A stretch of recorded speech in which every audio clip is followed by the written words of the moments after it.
Kattanam pope Pius 11 higher secondary സ്കൂളിൽ teachers ഗിൽഡിന്റെ നേതൃത്വത്തിൽ മാർ ഇവാനിയോസ് അനുസ്മരണ സമ്മേളനം സംഘടിപ്പിച്ചു.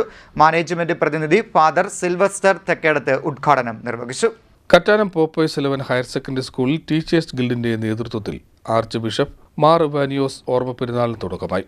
അനുസ്മരണ സമ്മേളനം ഇതിന്റെ ഭാഗമായി സംഘടിപ്പിച്ചു. ജീവിതത്തിന്റെ വിശുദ്ധിയും അതുപോലെ തന്നെ ദൈവാശ്രയ ബോധവും ഒക്കെ എത്രമാത്രം അവർക്ക് മനസ്സിലായിട്ടുണ്ടെന്ന് ഞങ്ങൾക്ക് സംശയമുണ്ട്.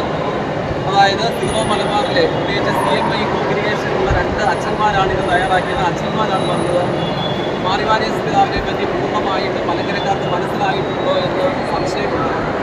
നമുക്കറിയാം, ഏതൊരു വ്യക്തിയുടെയും അന്തിമ അഭിലാഷമാണ് അവരുടെ മരണസമയത്തിന് തൊട്ടുമുമ്പ് പറയുന്ന കാര്യങ്ങൾ. യേശു തമ്പുരാന്റെ ജീവിതത്തിലേക്ക് നോക്കുമ്പോൾ മഹാപുരോഹിത പ്രാർത്ഥനയിൽ നമ്മൾ പ്രധാനം വായിക്കുന്നുണ്ട്, പിതാവേ ഞാനും നീ ഒന്നായിരിക്കുന്നത് പോലെ നമ്മളിൽ വിശ്വസിക്കുന്നവരും ഒന്നായിരിക്കണമെന്നാണ് എൻ്റെ ആഗ്രഹം. അപ്പോൾ ആ ഒരു ആഗ്രഹത്തിൻ്റെ പൂർത്തീകരണമായിരുന്നു മാർ ഇവാനിയോസ് പിതാവിലൂടെ ഈ ലോകത്ത് 20-ാം നൂറ്റാണ്ടിൽ സംഭവിച്ച സഭൈക്യ പ്രസ്ഥാനം അല്ലെങ്കിൽ പുനരൈക്യ പ്രസ്ഥാനം എന്ന് പറയുന്നത്. നമ്മൾ പറയും നമ്മുടെ മാതാപിതാക്കന്മാർ നമുക്ക് വേണ്ടി കൊണ്ട ജയിലാണ് എന്ന് നമ്മുടെ തണലെന്ന് പറയും. അപ്പോൾ തീർച്ചയായിട്ടും മാർ ഇവാനിയോസ് പിതാവിനെ സംബന്ധിച്ചിടത്തോളം അദ്ദേഹം വന്നുകൊണ്ട് വേദനകളും പ്രയാസങ്ങളും മാനേജ്മെന്റ് പ്രതിനിധി ഫാദർ സിൽവസ്റ്റർ തെക്കടത്ത് ഉദ്ഘാടനം ചെയ്തു. പ്രിൻസിപ്പൽ CT വർഗീസ് അധ്യക്ഷത വഹിച്ചു.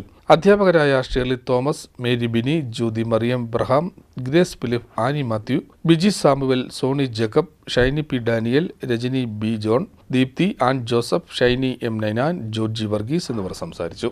CD net news, Kattanam.